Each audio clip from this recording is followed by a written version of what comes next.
네, 반갑습니다. 자, 김태훈 매니저입니다. 자, 요즘에 제가 계속해서 이제 흐름을 예측을 하려고 노력을 했었고, 그중에서 제가 제일 관심 있게 지켜봐야 될 업종이나 테마는 자동차 부품이다라고 지난주부터 거의 입에 침이 마르도록 강조를 드렸고요. 공개 방송을 통해서도 계속해서 자동차 부품 쪽, 웬만하면 현대차 밸류체인에 주목을 해야 된다라고 말씀을 드렸고요. 실제로 화신, 그리고 SL, 오늘 KB오토시스, 현대공업 이런 관련주들이 다 공개 방송 또는 제가 생쇼에서 편입을 했던 종목이고 자동차 부품쪽 오늘 시장을 주도하고 있습니다. 자, 그래서 그 부분에 대한 내용들 리뷰는요 잠시 후에 바로 말씀을 드릴 거고 이 목표가 도달한 종목 하루 만에 또 목표가 도달한 종목이 있는데 신성 ENG 제가 어제 전화 출연을 통해 가지고 편입을 했던 종목이고요. 하루 만에 또 10%에 가까운 또 수익을 이제 달성을 했다. 좀 이렇게 보시면 될 것 같습니다. 자, 제가 최근에 이제 업황이나 이 회복되거나 아니면 좀 이슈가 될 수 있는 그런 종목들, 특히나 이 바닥 또는 눌림목 매매를 제 투자 성향상 좀 선호를 하고 있는데요. 이 신성 ENG 같은 경우에는 다양한 좀 이슈가 있는 종목입니다. 이 클린룸 쪽 관련해가지고는 이 반도체 이제 증설 사이클 진입하게 된다면은 이 반도체 제조 공정에 들어가는 이 클린룸에 대한 수요 또한 같이 동방성장할 수가 있기 때문에 그런 부분들로부터도 투자 포인트를 하나 잡을 수 있을 것 같고요. 또 태양광 관련돼가지고요. 작년에 이제 7년 만에 이 태양광 사업부에 대한 흑자 전환에 대한 이야기들도 나온 만큼 전체적으로 이 태양광 테마로서의 매력뿐만 아니라 또 반도체, 특히나 또 2차 전지에 들어가는 이 드라이룸 관련해가지고도 앞으로 동사에 또 새로운 성장 모멘텀이 되지 않을까 이런 생각을 하고 있습니다. 자, 이 반도체 같은 경우에는 많은 이 전방 산업에서 이제 투자가 조금 활발하게 진행이 되지 못하다가 최근 이 정부에서도 그렇고 삼성전자도 그렇고 용인 지역에 300조 이상의 이 반도체 클러스터를 조성을 하겠다. 좀 이런 이야기들도 나와주고 있고 또 이 마이크론의 주가가 지난밤에 8% 급등을 했던 부분들은 결국에 삼성전자의 감산에 대한 부분들, 이 반도체에 대한 이 투자자들의 심리 또한 상당히 또 개선이 이전보다 확실히 되고 있는 상황이기 때문에 자, 어제도 제가 그리고 오늘 오전에도 공개 방송을 통해 가지고도 말씀을 드렸습니다. 신성 ENG 시가 터서 시작하는 종목들 같은 경우 아침에 음봉 달릴 수 있으니까 그때는 오히려 수익을 챙겨야 되고 추후에 어디서 이제 바닥을 잡아가는지 좀 분봉을 보면서 대응을 해야 되지 않을까라고 말씀을 드리고요. 아직 일봉이나 주봉 차트 한번 보시면 사실 올라간 건 많이 없습니다. 자, 그렇기 때문에 충분히 이제 오늘 음봉이 달렸다라고 할지라도요. 이격 어느 정도 좁혀가는 자리에서 이제 분봉 보시고 바닥 잡는 것만 확인하시고 다시 한번 공략을 하셔도 저는 나쁘지 않다. 왜냐하면 반도체도 그렇고요. 2차 전지 드라이룸 쪽도 그렇고 신재생 에너지, 특히나 이 태양광 쪽에 대한 이슈는 앞으로도 일정이 좀 있습니다. 12일부터 14일까지 우리나라 최대 신재생 에너지 박람회라고 보시면 될 것 같은데 국제 그린 에너지 엑스포가 또 예정이 될 예정이기 때문에 그런 부분들도 좀 있고요.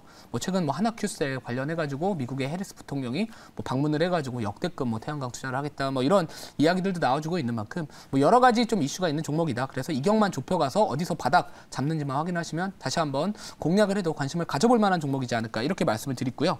자, 그럼 이제 제가 최근에 좀 편입했던 종목들 싸그리 한 번에 다 말씀을 드려야 될 것 같아요. 그러니까 사실 이거는 개별 이슈로 올라가는 건 아니라서 SL, KB오토시스 그리고 심지어 폴라리스 세원도 있고요. 또 게다가 현대공업도 있습니다. 제가 지금 대부분이 다 자동차 부품 쪽에 좀 갔었는데 여전히 재료는 그리고 보유는 하는 전략이 더 맞다라고 생각을 하고 있고요. 물론 오늘 단기적으로 좀 슈팅이 나와주다 보니까 이런 부분들이 좀 단기적으로는 좀 변동성이 확대될 수는 있겠지만 아직까지 1분기 실적 발표 시즌은 끝나지 않았고 이제 시작이기 때문에 자동차 부품 쪽은 여전히 봐야 된다라고 말씀을 드립니다. 또 한 가지 좀 짧게 말씀을 리뷰를 도와드리면 제가 반도체 쪽에서 제일 관심 있게 찍는 이 기업 바로 EUV 펠리클 관련주라고 말씀을 드렸고요. SNS텍, FST 모두 다 제가 생쇼에서 편입을 해서 수익을 챙겼었고 실제로 더 봐도 된다라고 지속적으로 좀 말씀을 드렸던 종목인데 자, 오늘 SNS텍 같은 경우에도 15% 이상의 급등이 나왔고 FST도 계속해서 고점을 높여가고 있습니다. 자, 우리가 이 시장의 트렌드를 놓치지 않기 위해서는요. 그 노력이 그만큼 수반이 되어야 된다라는 거. 그 노력은 장전 공개 방송 8시 보시면 항상 확인 가능하시다. 좀 이렇게 말씀을 드립니다. 좀 서두가 길어졌는데 오늘 이제 제가 표현이 아니죠. 편입할 종목 같은 경우에는요. 좀 뭔가 재주가 좀 있는 종목입니다. 5,700원 현재가고요. 종목명은 제주반도체라는 기업입니다. 자, 요즘에 이제 반도체 관련해가지고 많은 이 심리적으로 개선이 많이 되고 있는 상황들인데 자, 이 통화 정책에 대한 부분도 미국의 매크로적인 부분들도 어느 정도 개선되고 있고요. 어느 정도 긴축 종료 사이클이 얼마 남지 않은 상황이기 때문에 또 반도체에 대한 투심도 상당히 좀 개선이 되고 있는 상황이기 때문에 저는 오늘 또 반도체 종목 중에서 눌림목 공략하겠다라고 말씀을 드리고요. 뭐 동사 같은 경우에는 뭐 워낙 이 반도체 쪽 관련된 이야기들을 많이 들으실 것 같아가지고 이 전력 반도체 관련주라고 보시면 될 것 같고요. 최근 이 삼성전자에서 이제 뭐 글로벌 70조 원 규모로 성장한 이 전력 반도체 사업성을 검토를 착수를 했다. 그리고 이 태스크포스도 TF팀도 구성을 했다. 뭐 이런 이야기들이 나와주고 있기 때문에 또 게다가 현대차뿐만 아니라 이 테슬라 등 완성차 업체들도 이 떠오르는 전력 반도체의 시장에 대한 이런 관심을 또 상당히 많이 갖고 있는 상황이기 때문에 이 전력 반도체 관련주 우리가 또 여전히 좀 주목을 해야 된다라고 말씀을 드리고요. 또 이 전력 반도체 같은 경우에는 이제 기존의 실리콘 기반의 반도체 크기의 10분의 1 정도밖에 되지 않는데 10배 높은 이 전압을 견딜 수 있다. 그게 바로 이제 이 앞으로 뭐 자율주행 자동차나 2차 전지의 활용이 많이 될 수 있는 그런 부분들이라고 보시면 될 것 같습니다. 자, 그래서 오늘은 자료는 없고요. 제가 왜냐하면 오늘은 이 장 편입하기 전에 시황이나 업황에 대한 부분들을 좀 설명드리려고 했던 부분들이고요. 자, 그럼 이제 1차 목표가 먼저 말씀을 드리고 그리고 나서 질문 받아보고 2차 목표가 손절가 말씀을 드리도록 할게요. 시간이 좀 많이 남았다라고 하시는데 어차피 질문 받아보고 조금 더 제가 또 제 인사이트 같은 것들 좀 말씀드릴 테니까 걱정하지 않으셔도 되고요.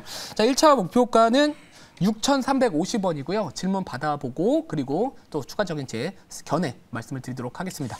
네, 질문하겠습니다. 뭐 제주반도체는 뭐 빈메모리 쪽에 이제 팹리스 업체이기 때문에 삼성전자가 지금 집중적으로 투자를 하기로 계획하고 하는 것이 이제 비메모리 반도체이지 않습니까? 그래서 그런 면에서 트렌드도 맞고 섹터도 좀 맞다라고 보는데 포인트는 지금 오늘도 보시다시피 이제 앞서갔던 애들이 이제 멈추게 되면은 시장의 어떤 유동성이 순환이 일어나면서 다른 섹터로의 자금이 유입이 될 텐데 바이오 쪽하고 이 반도체를 나눠서 보면 반도체는 좀 섹터로 가는 그런 경향이 좀 강한데 바이오는 좀 개별 종목으로 가는 경향이 강하다 이렇게 보는데 이 점 어떻게 보시는지 궁금합니다. 네, 사실 반도체는 업황을 따라가는 종목이라고 생각을 하고요. 자, 그렇기 때문에 지금 요즘에 삼성전자가 감산을 공식화한 이후로 지난밤에 마이크론 주가가 8% 급등을 했고 또 그런 부분들이 뭐 엔비디아나 AMD와 같은 이런 반도체 기업들의 주가 상승을 견인했다라고 봅니다. 그러면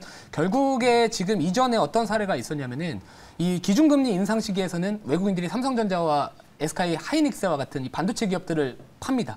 자, 근데 지금 어느 정도 이 피봇, 이 통화 정책 피봇에 대한 이 가능성이 높아지고 있는 만큼 결국에 외국인들은 다시 우리나라 증시에 유입이 된다면 결국에 저는 삼성전자나 SK 하이닉스와 같은 그런 반도체 종목들 분명히 순매수 할 거라고 생각을 하고 있고요. 뭐 게다가 또 중소형 반도체 기업들 또한 같이 상승했었던 그런 과거에 좀 통계가 있어요. 그래서 그렇기 때문에 뭐 전반적으로 뭐 매크로적인 부분들 아직까지 뭐 기대 인플레이션에 대한 부분들이 우려감이 있는 건 사실이나 항상 불확실성은 저는 존재한다라고 생각을 하고 있기 때문에 큰 그림을 그리시면은 반도체를 지금부터는 봐야 된다라고 말씀을 좀 드리고 싶고요.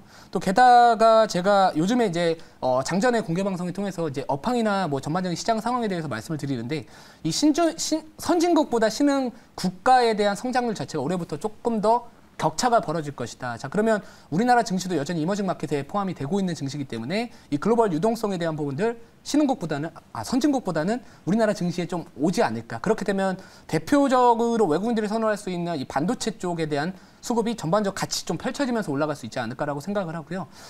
제약바이오 같은 경우에 워낙 좀 솔직히 말씀드리면 분석하기가 어렵고요. 기대감으로 오르는 측면들이 좀 있다 보니까 적당하게 기대감을 조금 요리할 수 있는 그런 전략이 조금 더 필수적이지 않을까라는 생각을 하고 있고 만약에 증시가 좀 거래 대금이 늘어나면 당연히 제약바이오 쪽은 같이 또 올라갈 수도 있다. 왜냐하면 이게 바이오도 마찬가지로 같이 움직일 때가 또 있습니다. 그래서 뭐 바이오 자 들어가면 다 올라가는 증시도 있어서 아직은 그래도 제가 둘 중에 하나를 선택을 해야 된다라고 한다면은 조금 긴 관점에서는 반도체가 조금 더 안정적인 투자처가 되지 않을까 이런 생각을 하고 있습니다. 자, 1차 목표가 아까 말씀드렸듯이 6,350원이고요. 2차 목표가 7,000원 그리고 손절가 4,880원 말씀을 드릴게요.